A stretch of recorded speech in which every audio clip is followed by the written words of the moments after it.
할렐루야. 민수기 2장 말씀 함께 나누겠습니다. 특별히 민수기 2장에서는 이스라엘 백성들이 하나님 앞에 진행하는 모습들을 가르쳐주고 있습니다. 그래서 진행하는 방식에 따라서 선미에 이제 4명 동서남북 4개의 대를 이루는데, 그 첫 번째 대에 이제 3명의 3개의 족장, 그러니까 3지파의 족장들이 서고 그 족장들을 따라서 군대가 형성되는, 그래서 네 군대를 나누면 12지파가 다 이제 둘러서게 되는 거죠. 그래서 중심에 레위 지파가 서고 거기에 여호와의 궤를 들고 이렇게 전진하게 되는 그런 형태로 앞으로 나아가게 됩니다. 그래서 우리가 이 말씀을 통해서 첫 번째 우리가 나눌 것은 2장 2절에 이스라엘 자손은 각각 그 기와 그 종족의 기호 곁에 진을 치되 해막을 사면으로 대하여 치라 했습니다. 자, 우리에게는 기와 기호가 있습니다. 우리에게 표시가 있다는 거죠. 무슨 표시가 있느냐? 하나님께서 우리에게 표시하신 것이다. 우리를 어떻게 표시하셨냐? 구별하여 표시하셨다. 이것은 계속해서 우리에게 말씀하는 겁니다. 우리가 예수 그리스도를 믿게 되면, 예수님을 믿으면 우리 안에 성령으로 인치신다라고 하셨습니다.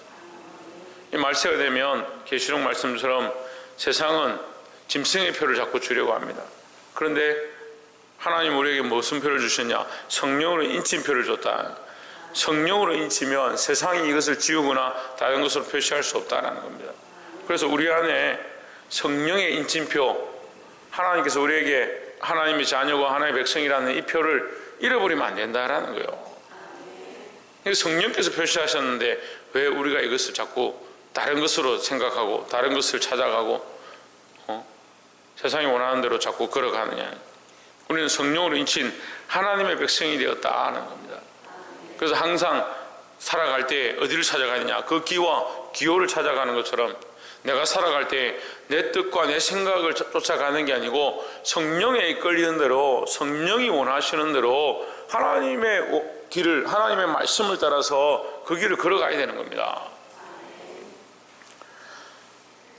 9절에 보시면 유다진이 속한 군대의 개수함을 입은 군대의 총계가 18만 6,400명이라 그들은 제1대로 진행할지니라 했습니다. 자, 맨 앞에 선미에 누가 서느냐? 유다지파가 서는데, 유다지파 좌우에 이 2지파가 서서 이 총 3지파가 맨 앞에 서 있는데, 이 유다지파가 맨 선미에 서서 그 지파들을 함께 묶어서 제1대다 하는데, 제1대가 누가 되냐? 유다지파가 되는 거죠. 유다지파 중심이 되는 거죠. 그럼 우리가 여기서 하나 알 수 있죠. 유다지파가 왜 앞에 있느냐? 유다지파는 예수 그리스도의 상징입니다. 그래서 결국 우리의 앞장은 누구냐? 예수 그리스도입니다. 우리가 어리석고 연약해서 성령의 인도함도 잘 모르고 하나님의 말씀도 잘 모르고 하나님 뜻도 잘 모르고 시대도 잘 분별치 못하니까 어떻게 살아야 할 것들을 이 땅에 오셔서 실제로 삶을 사신 분이 누굽니까? 예수 그리스도입니다. 그래서 하나님의 말씀을 우리가 그 말씀을 따라 살지 못하니까 오셔서 그 말씀을 사시고 그 뜻대로 이루신 분이 예수 그리스도입니다. 그 예수 그리스도께서 오셔서 계속 하시는 말씀이 뭐냐? 나는 나의 뜻을 위하여 나의 영광을 위해서 왔다면 차라리 내가 세상에서 인정 못 받는 것이 맞다. 하지만 나는 나의 뜻을 위하여 내 영광을 위해서 온 것이 아니고 아버지의 뜻을 이루기 위하여 오셨다라고 말씀하셨습니다. 그래서 이 유다 지파가 앞에 있는 것은 우리가 그리스도를 앞장 세워야 될 것, 예수 그리스도의 걸어가신 그 발자취를 따라서 우리가 따라가야 된다라는 겁니다. 자꾸 우리가 앞장서니까 문제죠. 우리가 먼저 가니까 문제죠. 예수님과 관계없는 길들을 자꾸 걸어가면서 우리는 주님의 자녀다, 주님의 백성이다, 그렇게 하면 자꾸 문제가 생기는 겁니다. 그리스도를 앞장 세워야 합니다. 교회에 문제가 있다든지 내 가정에 문제가 있다든지 내 삶에 문제가 있을 때 어떻게 하느냐? 예수님이라면 어떻게 하셨을까? 예수님은 뭘 기뻐하셨을까? 그렇게 생각해 보면 되는 거예요. 내가 이 자녀를 혼낼 것이냐, 이 자녀를 타이를 것이냐, 사랑으로 감쌀 것이냐, 그렇게 생각할 때 예수님이라면 어떻게 하셨을까? 이렇게 생각하면 되는데 우리 부모님이라면 어떻게 하셨을까?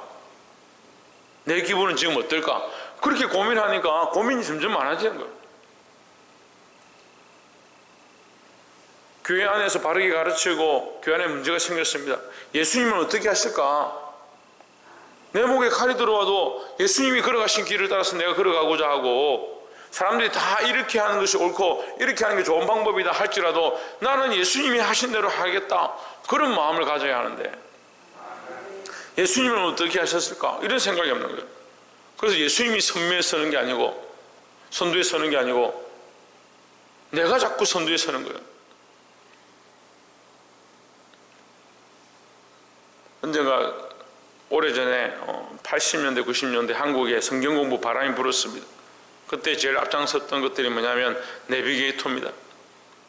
내비게이터는 이 나침판같이 키같이 중심이 누구를 향해서, 그리스도를 향해서 있어야 하고 예수님이 우리 항해에 이 키를 잡고 계신 분이다, 이런 관점에서 공부를 하는 거예요. 성경 공부를.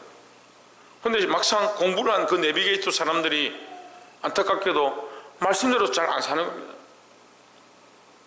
자꾸 어떻게 치우치냐? 율법으로 자꾸 치우치는 거예요. 그래서 한때는 어려움이 많았어요. 교회를 배척해서. 교회보다 이 공부하는 게 더 중요하다. 예수님이랑 어떻게 하셨을까? 그런 중심으로 돌아가면 되는 거예요. 지금은 물론 이제 그런 문제들이 다 해결되었지만 예수 중심으로 가야 되는 거예요. 예수 그리스도가 앞장서야 되는 겁니다.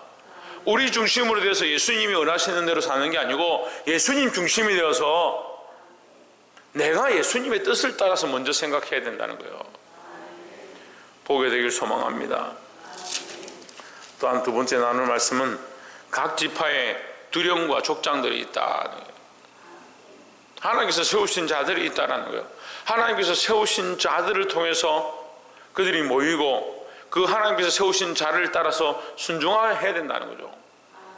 우리가 전쟁을 하는데 소집한 자를 기쁘게 하는 것, 결국 누구를 기쁘게 하냐? 예수 그리스도를 기쁘게 하고 예수 그리스도 중심으로 가는 거예요.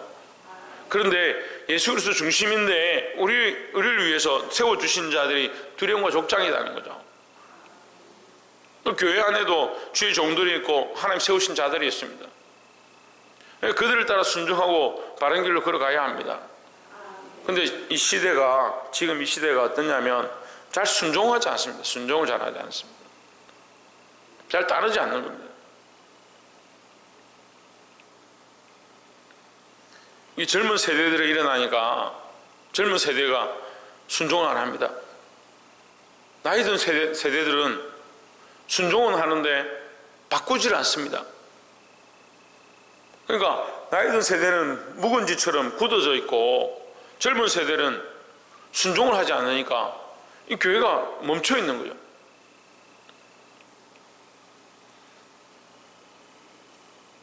성령이 임하시면요, 젊은이들이 꿈을 꾸고 노인들이 환상을 보는 겁니다. 똑같이 변화되고 하나님이 원하시는 것들을 보기 시작하고 자기 생각과 이상을 쫓아가는 게 아니라 하나님 보여주시는 길을 가는 게 성령의 역사인데 자꾸 그대로 멈춰 있으라. 그래서 오랜 동안 신앙생활 하는 사람들은 습관이 되어지고, 다 그렇다고 얘기하는 거 아닙니다. 그렇게 많다는 거죠. 오랜 동안 신앙생활 한 사람들은 습관이 되어지고 젊은 사람들은 순종을 하지 않고, 순종을 하지 않는다는 말은 무슨 말이냐면 자기 삶의 영역을 내어주지 않는다는 거예요. 그러니까 삶의 영역을 하나님 말씀이 굴복시켜서 내가 지금까지 이렇게 걸어왔고 이것은 내가 결정했고 이것은 내가 선택했고 하던 이 영역들을 점점 더 하나님 원하신 영역으로 내어줘야 되는데 그걸 잘 안 하는 거예요. 그래서 젊은이들, 젊은 집사님들이나 청년들 만나서 이렇게 신방을 하든지 만나서 얘기를 해보면 제일 많이 하는 얘기가 뭐냐면 우리 삶에 좀 간섭하지 마십시오, 이런 얘기를 하는 거예요. 우리 삶에 간섭하지 마십시오. 아니, 하나님 말씀이 삶에 간섭하는 거고 삶에 적용되어지는 건데 내 삶에 좀 간섭하지 마십시오. 그냥 내버려 두십시오. 내가 알아서 할게요. 교회 나가면 될 거 아니에요. 그런 얘기를 하는 거예요. 삶에 간섭하지 말라는 거예요. 아니, 삶에 간섭하지 않는 교회가 무슨 교회입니까? 삶에 간섭하지 않는 말씀이 무슨 말씀입니까? 그러니까 목회자들이 점점 뒤로 물러서가지고 뜬구름 잡는 설교를 하는, 뜬구름 잡는 설교를. 그냥 여러분 잘하면 올해 2021년도 가정이 잘 되고 복을 받고 잘 될 겁니다. 잘 되고 있습니다. 아니 그런 설교는 도대체 어느 성경에서 찾아서 하는지 모르겠어요. 따라합시다 이러면서 잘 될 겁니다. 잘 되고 있습니다. 잘 돼갑니다. 근데 백성들은 어떻게 합니까? 그런 설교 듣고 싶어 합니다. 제가 계속 말씀드리는데요, 성경의 복은요 하나님의 권한에 있는 겁니다. 그럼 우리는 어떻게 합니까? 하나님께 맞추면 되죠. 우리가 복복복 쫓아다닐 이유가 없어요. 복은 하나님 주시는 거고 우리는 하나님을 쫓아가면 되는 거예요.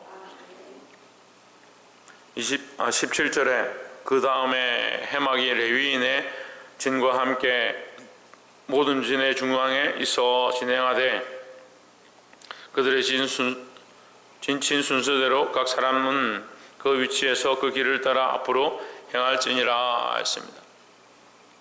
자, 이 12지파가 길을 따라서 각각 동서남북으로 진을 치고 그 길을 따라서 앞으로 진행하는데 중심에 누가 있느냐? 레위지파가 있다. 레위지파가 왜 중심에 있느냐? 거기에 하나님의 궤가 있다는 거예요. 하나님의 궤가 있고 하나님의 말씀이 있고 하나님의 임재가 있다는 거예요. 그럼 우리는 누구를 중심에 해야 되냐? 레위를 중심하는 게 아니라 사실은 하나님을 중심하는 거예요. 하나님 중심하는 삶, 예수 그리스도를 머리로 하는 삶, 그것이 교회입니다. 교회의 머리는 예수 그리스도지 목사가 아니고 당회가 아니고 민주주의니까 재직회가 아니고 공동회가 아닙니다. 이게 심각한 병이에요. 뭐 안 되면 회의를 해서 진행합시다. 예수 그리스도가 머리인데 무슨 회의를 해서 진행합니까? 물론 필요를 따라서 우리가 회의할 수 있죠. 제가 그걸 하지 말자는 게 아니라 가장 큰 중심은 하나님의 말씀이고요. 가장 큰 머리는 예수 그리스도입니다. 교회가 예수 그리스도를 머리로 하지 않으면 이미 교회가 아닌 겁니다. 교회가 말씀 중심이 아니면 이미 교회가 아닌 거예요. 우리는 좀 더 가까이 가서 하나님의 말씀이 무엇일까? 하나님 뭘 기뻐하실까? 예수님이시라면 어떻게 하실까? 내가 성령의 인침을 받은 백성으로서 성령의 인도함을 받는다면 내가 어떻게 할까? 기관을 맡았습니다. 그럼 기관 가운데 예수 그리스도를 머리로 하는 방법이 무엇일까? 기관 가운데 내가 맡은 일 가운데 문제가 생겼습니다. 예수님이라면 어떻게 하실까? 하나님의 말씀은 어떻게 하는 것이 옳을까? 성령이 어떻게 나를 인도하고 있을까? 내 양심에는 뭐라고 말씀하시는가? 그런 고민들을 하면 되는 거예요.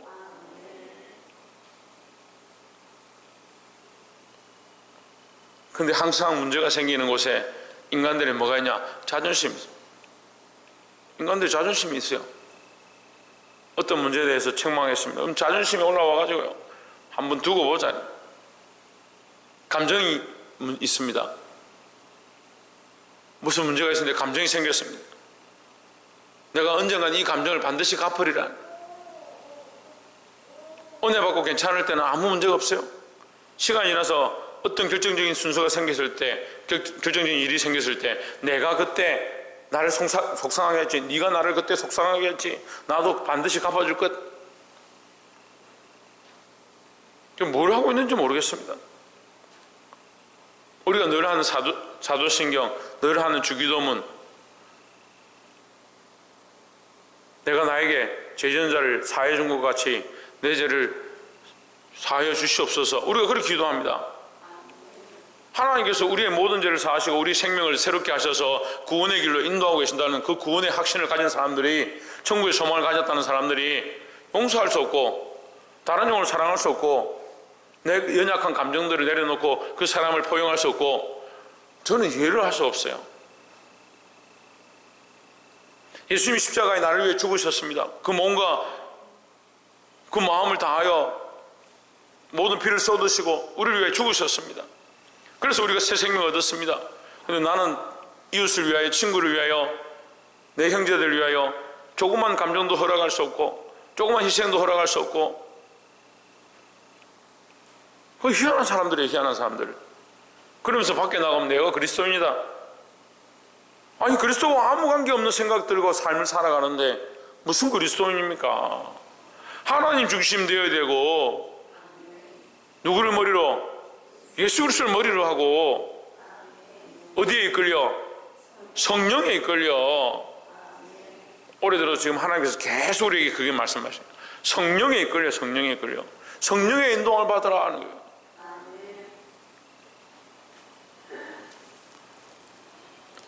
그래서 이 말씀의 중요한 핵심은 레위가 중앙에 있고, 레위가 중앙에 있는데 어디로 간다? 어디로 행하고? 길을 따라 행하는데 17절 후반절에 뭐라고요? 그 길을 따라 행하는데 어디로? 앞으로 행할지니라 했습니다. 앞으로. 우리가 앞으로 가는 거요. 앞으로 가는 방법이 뭐냐? 하나님 중심이고 예수 그리스도를 따라가면 앞으로 가는 겁니다.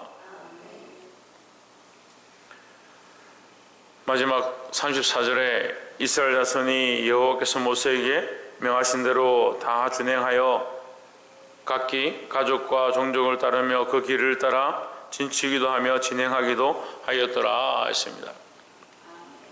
자, 앞으로 가는데 진을 치기도 하고 준행하기도 하였다 했습니다. 그러니까 멈춰 서 있을 때도 하나님 중심이고 예수 그리스도를 머리로 하고 성령의 이끌림을 받고, 진행할 때도 하나님 중심이고 예수 그리스도를 머리로 하고 성령의 인도를 받고. 할렐루야. 말씀을 맺겠습니다. 우리가 멈추거나 진행하거나 서거나 앉거나 모든 삶 가운데 자거나 행하거나 상관없이 여전히 내 안에 하나님 중심이고 성령의 역사하심이 있고 예수 그리스도를 머리로 하는 가치관들을 세워서 그러한 삶의 삶으로 이 시대에 승리하시기 바랍니다. 마귀는 이러한 것들을 무너뜨리기 원하는 거예요. 내 중심이 되어주고 내 생각 중심이 되어주고 내 감정이 중심이 되어주고 내가 먹고 사는 게 중심이 되어주고 그걸 다 잊어버리게 만드는 겁니다.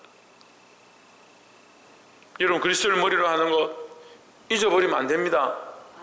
하나님의 말씀을 중심으로 하는 것 잊어버리면 안 됩니다. 특별히 성령의 인도를 받고자 몸부림치고, 우리가 잘 알지 못해도 하나님 성령을 내게 주셔서 우리가 더 성령에 예민하고 성령에 순종할 수 있도록 도와주시옵소서. 그렇게 기도할 수 있는 이 한 해가 되시기를 주의 이름으로 축원합니다. 기도하겠습니다.